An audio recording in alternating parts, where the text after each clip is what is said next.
Hi, welcome to this video day. We're on the 6th of July.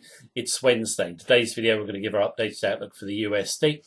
We've got quite a few pairs to look at. We'll go over the charts in just a moment. Now, in recent videos, we were saying after the recent dollar pullback, get ready for a big surge higher. Now, the dollar has surged higher. It has hit a 20-year high. Are we due for more upside, or are we going to get a pullback? Now, we could get a pullback in the short term, but longer term, the dollar is going far higher. Now, in terms of bullish dollar fundamentals, we know the Fed are hawkish. That's important, of course. But I think, the big fundamental that's going to drive the USD from here is how it performs historically in a global recession within the global financial system. Now, we haven't had a recession since 2007, so a good while back. Now, in terms of our view, we are heading for a global recession. It's going to be very severe.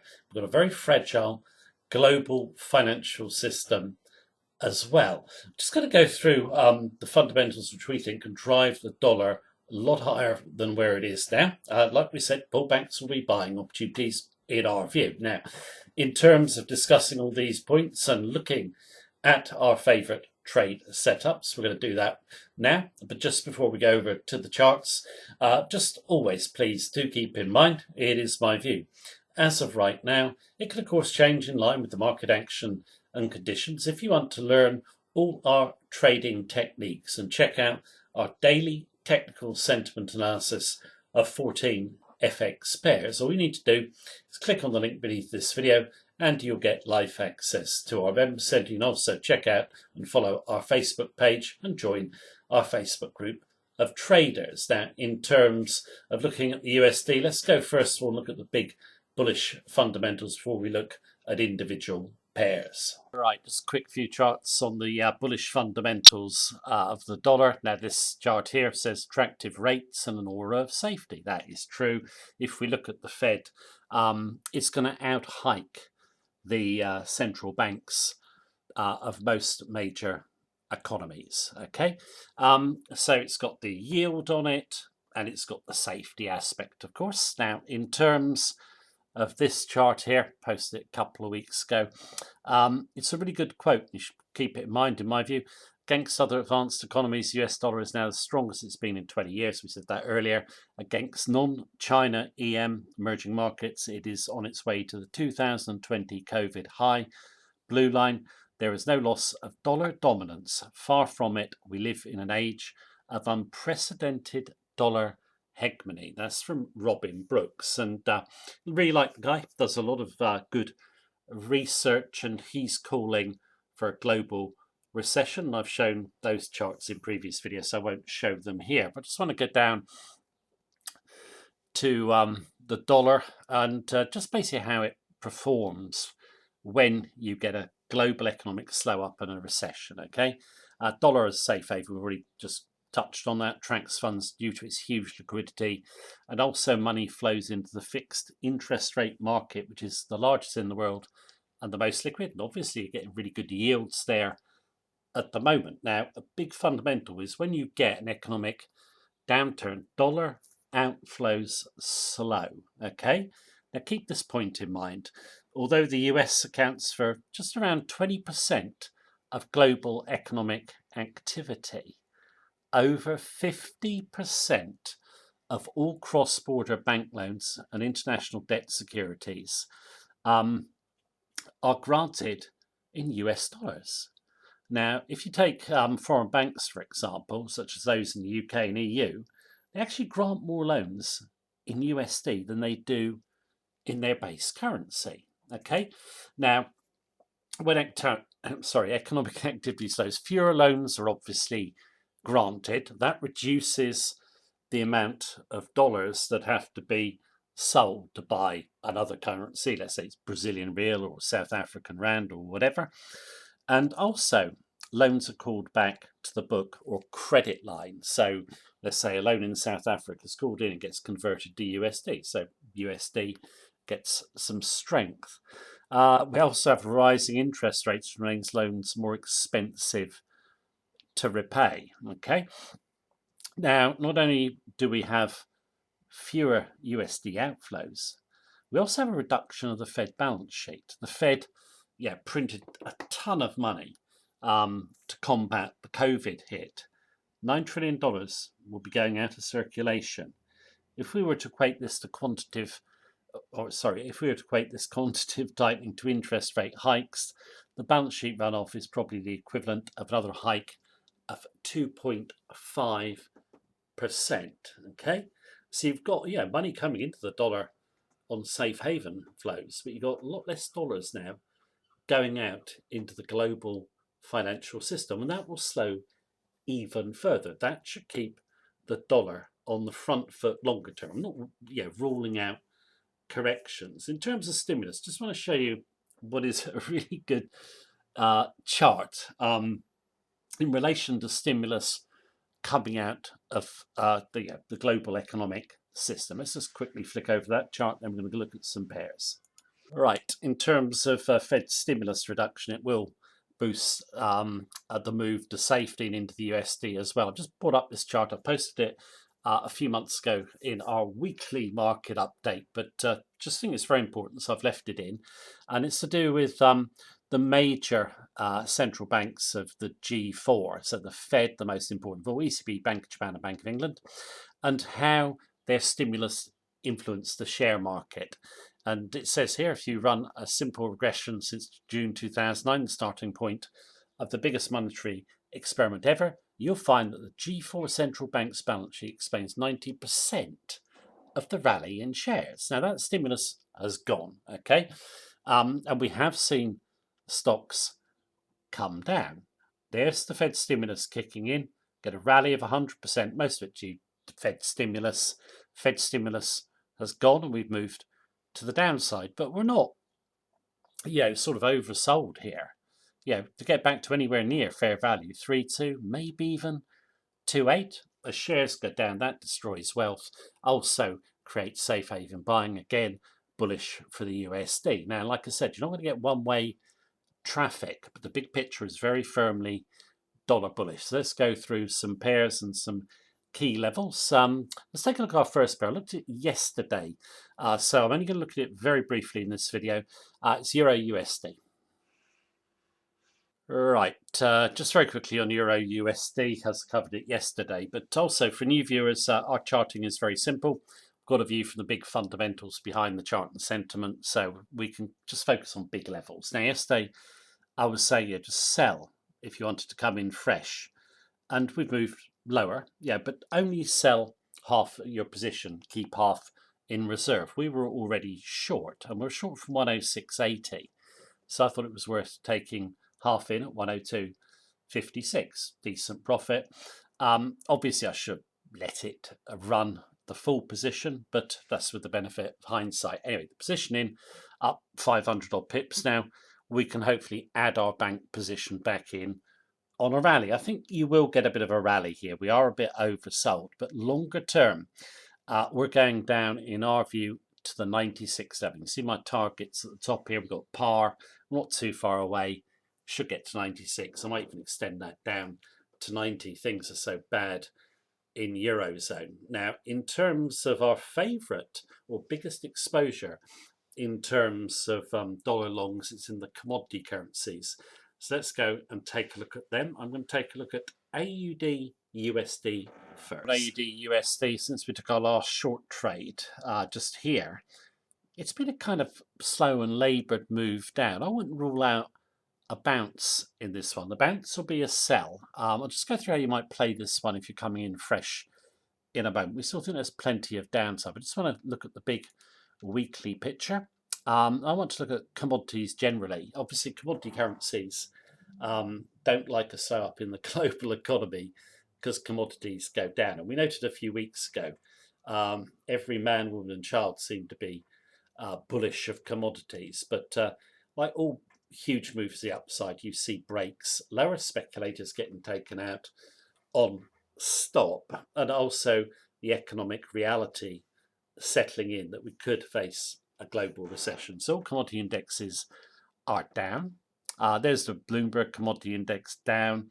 A long way to go on the downside. We might get a bounce in the short term. Commodity to watch in general terms, the health of the global economy is copper, called Dr. Copper, because it gives us clues to how the global economy is doing. Again, a big hit. Might see a bit of a rally, but we're going down. Commodities going down longer term. That will weigh on the commodity currencies. Now, in terms of the AUD, my view has come down, but it's hardly been a rout. So we might see a rally. Where you would play this one if you were coming in fresh, I would sell a break of this low here, yesterday's low, or key off these resistance levels. 69 is the big level for us at this moment in time. Our stop is tucked tight behind the level at 69.40. If we're taken out, we'd look to sell back through 69 with a stop behind 70, behind this double top here. Yep, we could bounce, but the bounce will be a sell. If we break lower, look to get short. Let me just go to the AUD USD monthly chart for our target. Now, I've got the target here at 65, just 300 pips away. I'm probably going to extend that down towards the 60 level longer term. It's the length monthly support level. Okay, so we're bearish of the Aussie. Bounce comes, you can sell it, or you can sell a break lower, in our view. Let's go to USD CAD. Okay, in terms of USD CAD, got that surge there. Then we got stopped out. And we're back long, you see it, 128.80. We haven't got much so far. Okay, it's about 140 pips. But in terms of this one, how would you play it? Double top on those tails. We can run the tails. Look to buy, in our view, could buy back to the 130 level. Wait for some strength off the level. We think we could go to 135. In terms of the CAD, crude oil. And this is a commodity that still remains very, very overvalued. I've put the monthly chart up, okay? Crude just below 100. The supply and demand fundamentals do not warrant this level, okay? If you think about it, the global economy is in worse shape than before COVID hit. There's the COVID hit going down there.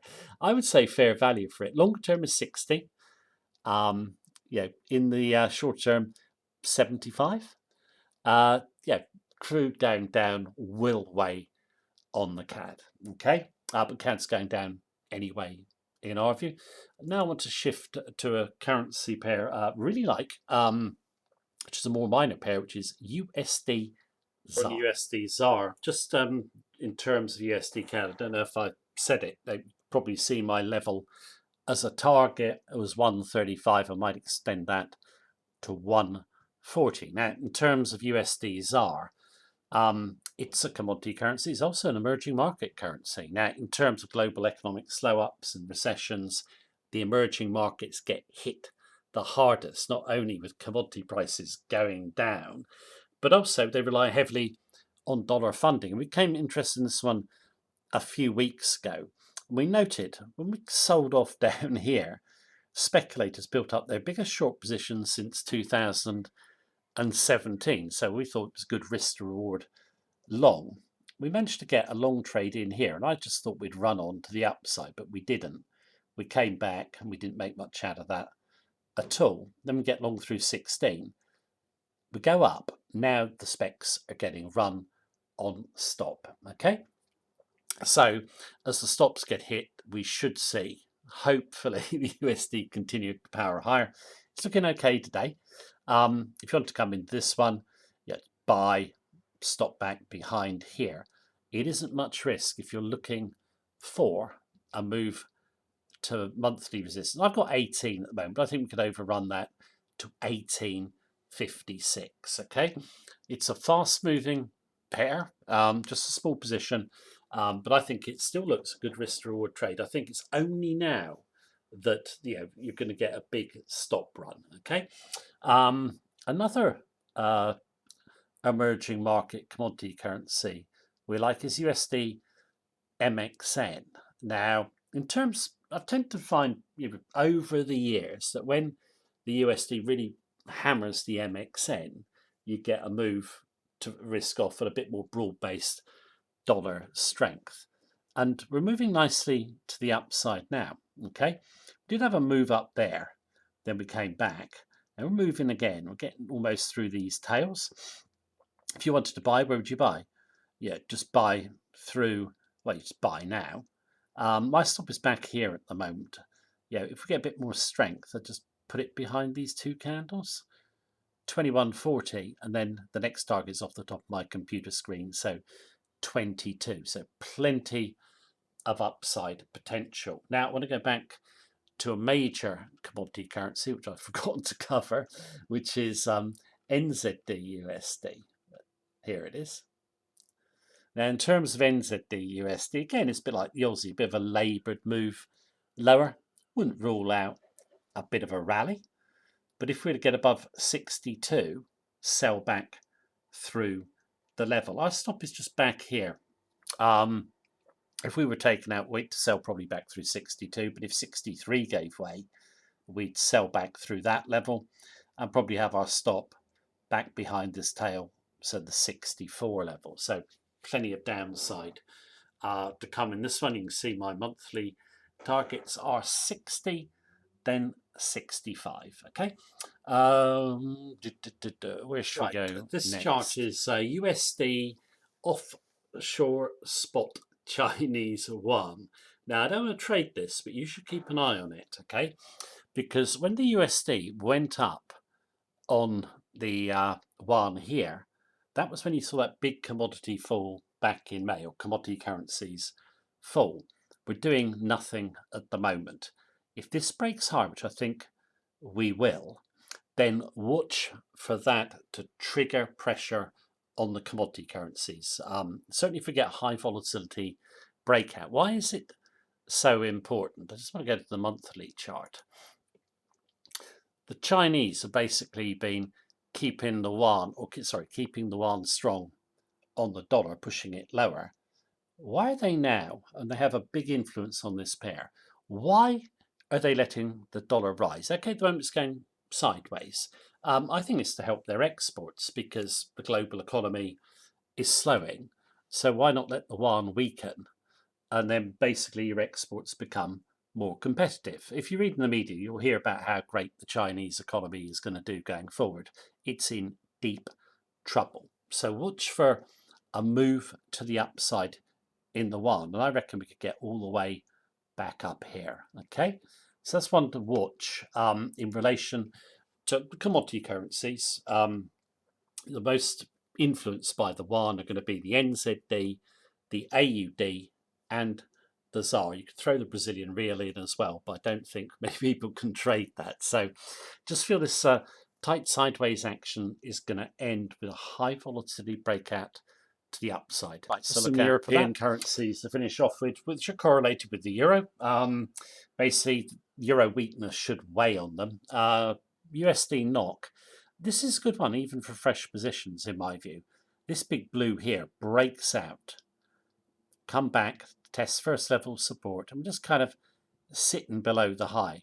I would take that through the high for a move to 1040. You may get even higher than that, 1050, which is going to be 30, 40, 50 up here somewhere. It's about 4 or 5 in terms of risk, 4 or 5 to 1 in terms of risk to reward. Also, we're looking for crude to get a hit, and the NOK is the most correlated currency with crude oil. USD SEK, that's been a nice run up, but to think for fresh positions, I wouldn't go for that one. USD CZK we covered yesterday, a little bit of a run on. We break out to the upside. I think that's a buy. You can wait for a breakout, strong follow through, pop stop behind here. You can look at my video yesterday for this one, but going up to 25, then 26, so off the top of my computer screen again. Last pair, USD PLN. Czech krona, obviously an Eastern European currency, that kind of, well, it is very influenced by the Russia-Ukraine conflict, does a lot of trade with Russia and Ukraine, so does Poland. Polish zloty, I think, yeah, it's got a big hit here. It could be hit even harder. It could be the weakest euro correlated currency going forward. We don't have a target to aim at on the upside, okay, on the monthly chart. So we're just running an open target with a relatively tight stop. You might not fancy this one because there's nothing to aim at, but yeah, I just got a gut feel this could go higher. So yeah, dollar we're very bullish of. Yeah, global economy I think is in terrible shape, and the dollar yeah, just looks a really good long-term buy. Obviously, you could get a correction. It could come at any time. That correction comes. Just look to pick up the dollar on strength.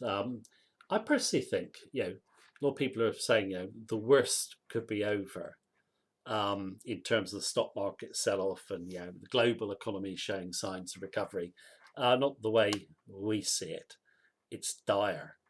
The amount of people I speak to all around the world in many different countries, no one that I speak to is optimistic. So we'll see what happens. The only currency I'm not bullish the dollar on is the yen, which I've been wrong on that, to be fair. But I just think the yen's near a turning point. I'm going to do a separate video on the yen. I wouldn't want to buy dollar yen. Okay, I prefer the yen in the crosses. I'll do a video on the yen because it's looking okay though. It's showing some strength, and it could be more on the way, and it could be very significant strength. Okay, so that'll be my next video, but that is the video for today. Thank you very much for watching it. I hope you found it useful. Take care. Have a good day.